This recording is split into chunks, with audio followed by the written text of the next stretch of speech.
నమ్మకాన్ని పెంచుకుంటున్న ఆత్మీయ గురి.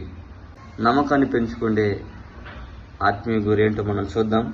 కీర్తన గ్రంథం 26వ అధ్యాయము 3వ వచనంలో దేవుని మాటలు, నీ కృప నా కన్నుల ఎదుట నుంచుకొనుచున్నాను, నీ సత్యమును అనుసరించి నడుచుకొనుచున్నాను.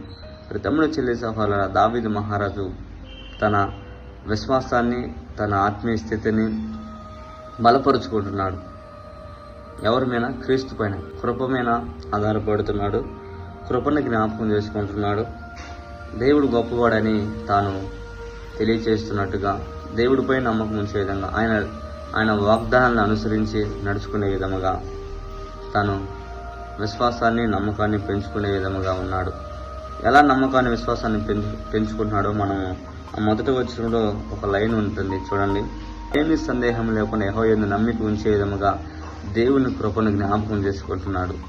దేవుని లేఖనాన్ని అనుసరిస్తున్నాడు. ప్రతిమ చెల్లి సహోదరులారా, దేవుని కృపను ఎలా జ్ఞాపకం చేసుకుంటున్నాడు? ఒకసారి సౌలుకు జ్ఞాపకం చేశాడు, గుర్తుందా? రాజా, ఎలుగుబంటి నుంచి, సింహము నుంచి దేవుడు నన్ను రక్షించాడు, నన్ను కాపాడాడు. అలానే ఈ ఫిలిప్తీ నుంచి కానీ, ఈ బలసూరుడి నుంచి కానీ దేవుడు నన్ను కాపాడుతాడు అని ఆయన గొప్పతనం, ఆయన కృపను గురించి, ఆయన రక్షణ గురించి, ఆయన త్యాగమును గురించి, ఆయన ఎంత బలమైన వాడో, ఎంత గొప్పవాడో అని తన నమ్మకాన్ని పెంచుకున్నాడు. మరొకరికి ఆ నమ్మకాన్ని తెలియచేస్తూ సౌలును కానీ నమ్మించాడు దేవుని బట్టి, దేవుడు గొప్పవాడని.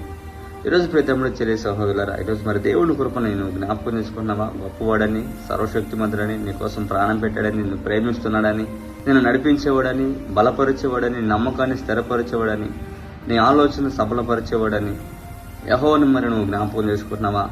లేదంటే నువ్వు మర్చిపోతున్నావా? అయితే దావీదు మర్చిపోలే, తన కనులు ఎదుట ఉంచుకున్నాడు. దేవుని గొప్ప కార్యాలు, దేవుడు విడిపించేవాడు, నడిపించేవాడు. ఆయన వంటి వారు మరొకరు లేరు.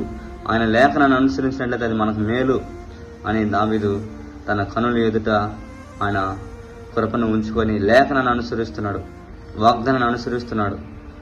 ఆ ద్వితీయోపదేశ కాండంలో ఉంటుంది.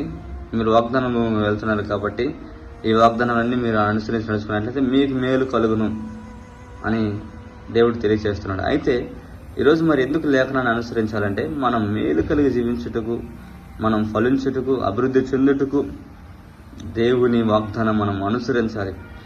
ఎలా అనుసరించాలి? తన కన్నుల ఎదుట ఉంచుకొని అనుసరించాలని దేవుడు తెలియజేస్తున్నాడు.